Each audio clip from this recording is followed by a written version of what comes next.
저는 목사로서 추천서를 써주기도 하고 또 때로는 추천을 또 받기도 하고 그렇습니다. 여러분들도 직장에 들어가시거나 아니면 학교를 가거나 여러 상황 가운데서 추천서를 받아야 되는 경우도 있으실 것이고, 또는 이런 추천서라는 양식이 아니더라도 그냥 간단하게 그 사람 어때? 이렇게 물어보고 답하고 하는 그런 과정들이 있으실 거예요. 다 추천하는 그런 이야기들이죠. 누군가에게 추천을 받을 때 우리는 그 사람의 명성을 중요하게 생각합니다. 여러분들 누구에게 추천을 받고 싶을 때 아무도 아닌 사람한테 가서 추천 좀 해줘 이렇게 하면은 그 추천이 효력이 있을까요? 없을까요? 별로 없겠죠. 그러니까 아주 중요한 사람, 명성이 있는 사람, 대단한 사람에게 가서 추천을 딱 받는 거예요. 이름만 대도 알만한 사람이 나를 추천하면 뭔가 효과가 있겠지라는 기대를 가지고 그렇게 추천을 받습니다. 근데 누군가를 추천하고 추천을 받는 이유가 있는데요. 왜냐하면 우리가 어디에다 서류를 제출하면 서류상으로만 보면 그 사람을 좀 알 수가 없지요. 그리고 면접을 보더라도 그 짧은 시간에 그 사람을 알 수 있는 것은 한계가 있습니다. 놓치는 부분들이 분명히 있는 것이죠. 그렇기 때문에 추천하는 분들이 겪고 그 사람에 대해서 알고 있기 때문에 추천서는 내가 놓치는 서류상과 짧은 만남을 통해서 알 수 없는 그런 것들을 추천하시는 분들의 경험을 통해서 대신 보완하는 역할을 하게 되는 것이죠. 하지만 누군가를 추천할 때는 어떨까요? 내가 추천을 받을 때는 그 사람의 명성을 통해서 기대할 수 있는 게 있는데, 하지만 내가 누군가를 추천할 때 내가 추천해야 하는 누군가에게는 명성이라는 것이 있을 리가 없습니다. 명성이 있으면 굳이 추천을 받을 필요가 뭐가 있겠습니까? 누구나 알만한 사람은 굳이 추천할 필요도 없을 테니까 그 사람에게 명성이 없고 경력이 미천하고 또 내세울 것이 별로 없을 때가 많은 것이죠. 그러니 누군가를 추천할 때는 그 사람의 명성, 야, 이 사람 대단한 사람이야 라고 말하기보다는 그 사람의 됨됨이를 가장 중요한 요소로 참고하게 됩니다. 그의 성품, 그의 인격 또는 그의 특성 같은 것들을 참고해서 떠올리면서 그 사람을 추천하게 되는 것이죠. 그런데 문제는 추천을 받으려는 입장에서는 나를 추천해 줄 분을 내가 선택할 수도 있겠죠. 아무개 권사님, 아무개 목사님, 저를 좀 추천해 주세요 라고 내가 찾아가서 그 사람한테 추천을 받을 수는 있겠는데, 그런데 문제는 내가 누군가를 추천할 때는 대부분 많은 경우가 누군가 나는 의도하지 않지만 나에게 찾아와서 나 좀 추천해 주세요 라고 하는 경우가 많다는 것이죠. 저도 그런 경우가 있지만 어떤 분이 저에게 전화를 주셔서 그 사람 어떠냐고 물어보시는데 조금은 난처하더라고요. 왜냐하면 그래도 남을 막 흉볼 수는 없잖아요. 막 흉볼 수는 없으니까 그래도 그 사람 입장에서 잘 말씀드리려고는 했죠. 그런데 돌아놓고 보니까 나쁜 얘기는 안 했지만 그렇다고 좋은 얘기도 그렇게 할 수 없더라고요. 그래서 웬만하면 거짓말을 못하는 성격이기 때문에 그냥 하나마나한 그런 얘기들로 추천을 하기도 합니다.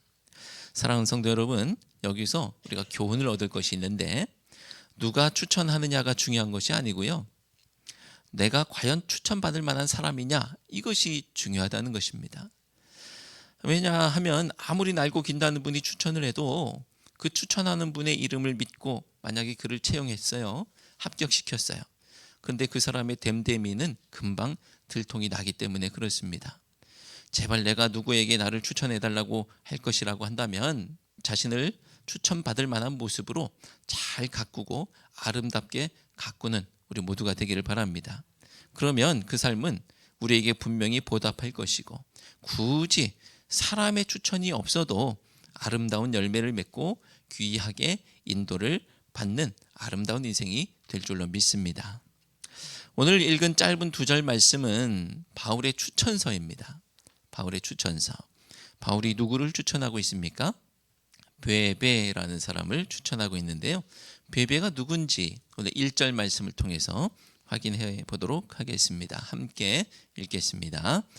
내가 갱그레아 교회의 일꾼으로 있는 우리 자매 베베를 너희에게 추천하노니. 아멘.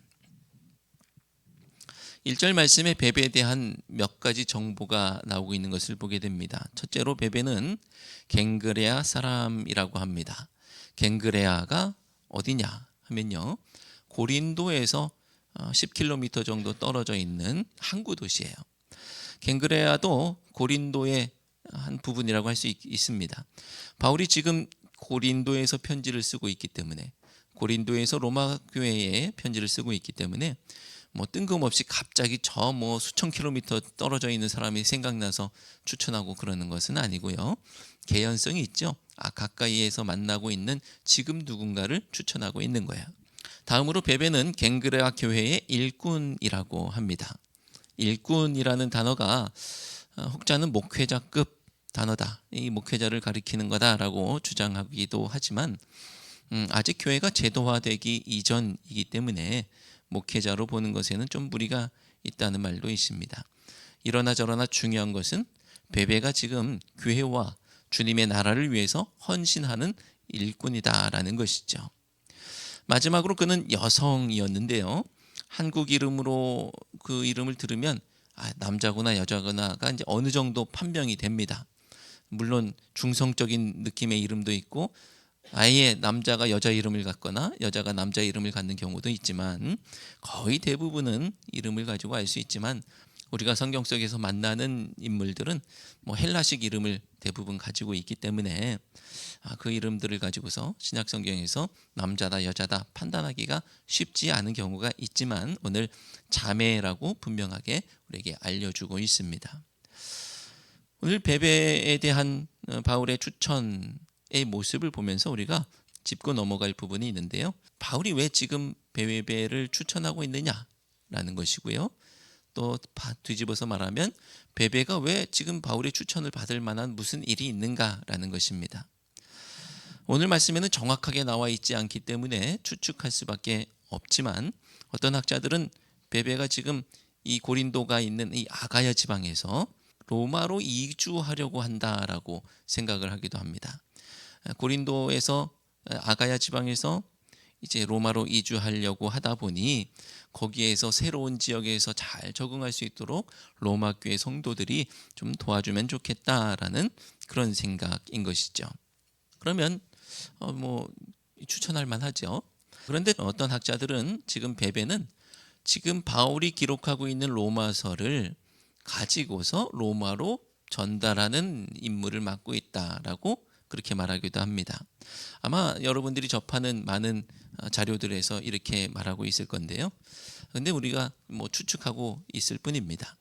로마서를 들고 가고 있으니까 잘 부탁해 라고 하는 것 부탁할 만하죠. 모두 추측일 수밖에 없지만 이주가 됐든 또 편지 전달의 목적을 가지고 그 역할을 해야 하는 입장이 됐든, 이 여성이 그 긴 여정을 여행해 나간다는 것은 쉬운 일이 아니고 또 상상하기가 쉽지가 않습니다.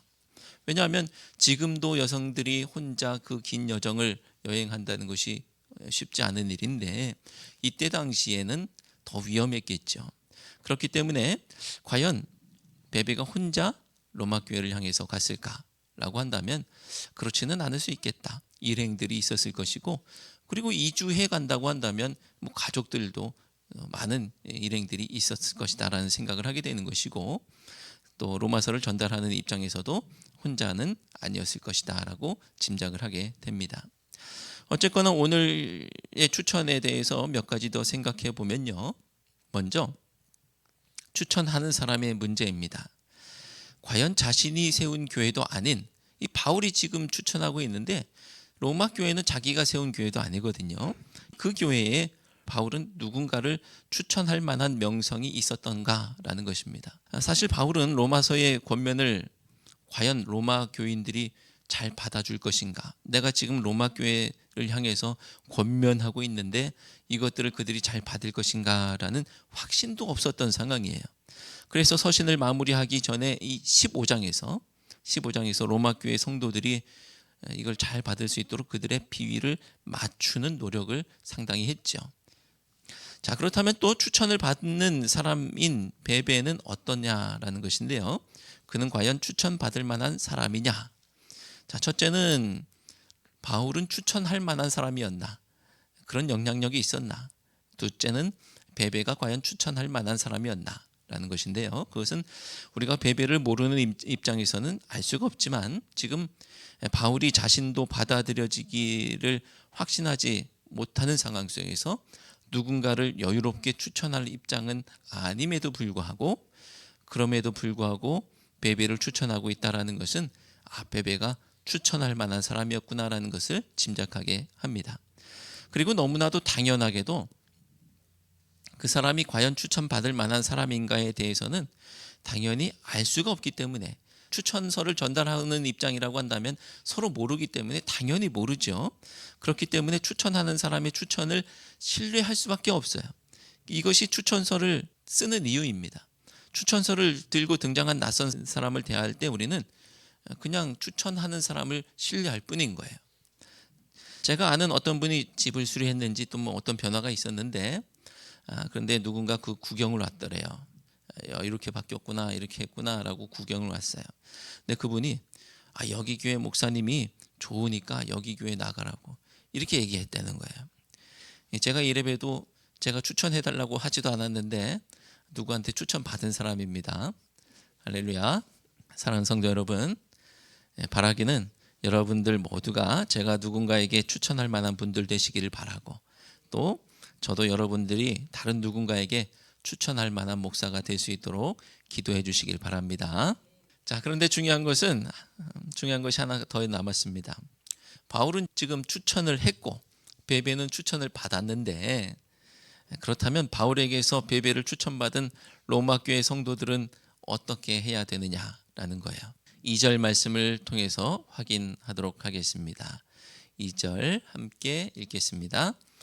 너희는 주 안에서 성도들의 합당한 예절로 그를 영접하고 무엇이든지 그에게 소용되는 바를 도와줄지니 이는 그가 여러 사람과 나의 보호자가 되었음이라. 아멘. 오늘 2절 말씀에서 로마 교회 성도들이 베베를 이렇게 대해주기를 기대하는 바울의 요청을 통해서 우리가 새가족을 대하는 태도, 또 성도 서로를 대하는 태도, 또는 목회자를 대하는 태도, 또는 이웃을 대하는 태도가 어떠해야 하는지를 배우고 또 그대로 실천할 수 있게 되기를 바랍니다. 제일 먼저 우리는 새가족을 또는 서로를 영접해야 돼요.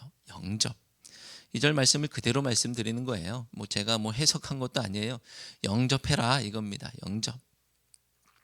영접이라는 것은 마음을 다해서 받아들이는 것을 말해요. 마음을 다해서 받아들이는 거예요.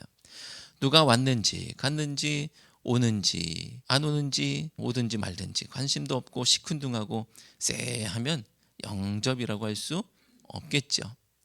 그냥 고개를 숙여서 인사했냐 안 했냐 이런 게 아니고요. 마음으로 받아들였느냐 이것이죠. 그리고 영접은 그를 속속들이 파악하고 나서야 하는 것이 아닙니다. 무조건적이어야 하는 것이죠. 무조건적. 일단 알아보기 전까지는 나는 마음을 열 수가 없고 영접할 수가 없어. 그 사람에 대해서 한번 보자.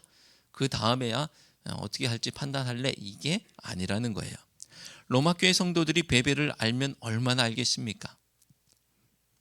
일단 영접하고 보는 거예요. 그것이 순서예요. 우리는 영접의 아주 중요한 예를 탕자의 아버지에게서 볼 수가 있죠. 탕자의 아버지가 집 나갔다가 돌아온 둘째 아들을 어떻게 영접했습니까? 묻지도 따지지도 않고 환대했어요. 환대, 잔치를 벌이고 이렇게 영접을 했습니다. 그 다음에 따지고 그러지도 않았을 거예요. 그냥 온 것 자체가 감사한 일이에요. 영접하기 전에 자, 너 돈 얼마나 까먹었어? 얼마나 남았어? 이렇게 안 했단 말이에요. 까먹었든 말든 상관이 없어요. 그냥 무조건 영접하는 거예요. 저는 낯을 가려서요 라고 하실 수도 있습니다. 하지만 낯 가리는 것으로 치면 저를 따라갈 사람이 누가 있겠습니까? 영접은 낯가림을 뛰어넘는 거죠. 따라합시다. 환영합니다. 반갑습니다. 네, 먼저 다가가서 그렇게 말씀하시는 거예요. 다음으로는 우리는 서로를 합당한 예절로 대해야 합니다. 합당한 예절로. 아니 목사님이 자꾸 너무나 당연한 말만 하고 있네 싶으시죠? 당연히 합당한 예절로 하는 거죠. 이 당연한 것을 설교해야 하는 저도 참 그렇습니다. 왜냐하면요, 이 당연한 게 잘 안 되기 때문에 그래요. 이 당연한 게 잘 안 되는 곳이 바로 특히 교회입니다. 교회. 서로에게 무례하기 짝이 없는 일들이 우리 교회 말고 다른 교회에 많다고 그래요. 서로 무례하대요. 목소리를 높이고 자기 주장만 하고 내 마음대로 하고 교회를 좌지우지하고 위아래도 없고 질서도 없고 이런 모습들이 다른 교회에 많이 있습니다. 목사는 그저 아들뻘 손자뻘 되는 나보다 어린 사람에 불과하고 뭐 그렇대요. 왜 교회 안에서 이런 일들이 벌어지는지 아십니까? 세상에서 그렇게 했다가는 어떻게 돼요? 세상에서 그렇게 했다가는 직장에서 잘리고 관계에서 완전히 퇴출되고 매장당합니다. 어디에서도 그렇게 할 수가 없어요. 그런데 어디에서도 그렇게 했다가는 인정받지 못하는데 교회에 오면 그 사람 비위 맞추느라고 마음대로 해도 누가 뭐라고 그러지도 못합니다. 마음대로 할 수 있으니까 사회에서 받는 스트레스를 교회에 와서 푸는 것이죠. 누군가 교회에서 목소리를 높이는 만큼 사회에서 인정받지 못하고 있구나라고 생각하시면 틀리지 않습니다. 제가 이런 얘기를 하는 이유는 지금까지처럼 앞으로도 그러지 말라는 거예요. 지금 우리 안 그러고 있죠, 당연히. 그런데 앞으로도 그러지 말라고 오늘 말씀에 있으니까 제가 하는 거죠. 교회에서뿐 아니라 어디에서든지 그러면 안 되고요. 예의를 갖춰야 됩니다. 고린도전서 13장을 가리켜서 사랑장이라고 하는데, 그런데 그 앞뒤에 12장과 14장이 성령의 은사에 대한 이야기들로 채워져 있습니다. 그래서 고린도전서 13장은 사랑장이라는 별명도 있지만 다른 말로 은사 사용 설명서라고 그렇게 표현하기도 합니다. 은사는 이렇게 사용해야 돼. 뭐 방언도 하고 통역도 하고 뭐 여러 가지 하더라도 그렇더라도 사랑으로 이 은사를 사용해야 된다라는 것입니다. 무슨 얘기냐면 성령으로 충만하면 사랑한다는 거예요. 성령으로 충만하면 사랑한다는 거예요. 누가 사랑하는지를 보면 그 사람이 성령 충만한 사람입니다. 그러면서 사랑의 모습을 설명하고 있는데 특별히 5절에서 고린도전서 13장 5절에서 이렇게 말합니다. 함께 읽겠습니다. 무례히 행하지 아니하며 자기의 유익을 구하지 아니하며 성내지 아니하며 악한 것을 생각하지 아니하며. 할렐루야. 사랑하는 사람은 이렇다는 것이고요. 사랑은 이렇다는 거예요. 그리고 사랑하는 사람은 어떤 사람? 성령 충만한 사람. 그러면은 무례히 행하면 어떤 사람? 성령 충만하지 않은 사람인 거예요. 쉽게 설명드리는 것입니다. 여기 계신 모든 성도님들 그리고 새가족 여러분, 누군가 교회에서 무례하게 행하면 성령으로 충만하지 못해서 그렇구나, 그렇게 이해해 주시길 바랍니다. 다른 사람이 다 나처럼 성령 충만하지 못하죠. 자, 누군가 교회에서 성을 내면 성령으로 충만하지 못해서 그렇구나 라고 이해해 주시기 바랍니다.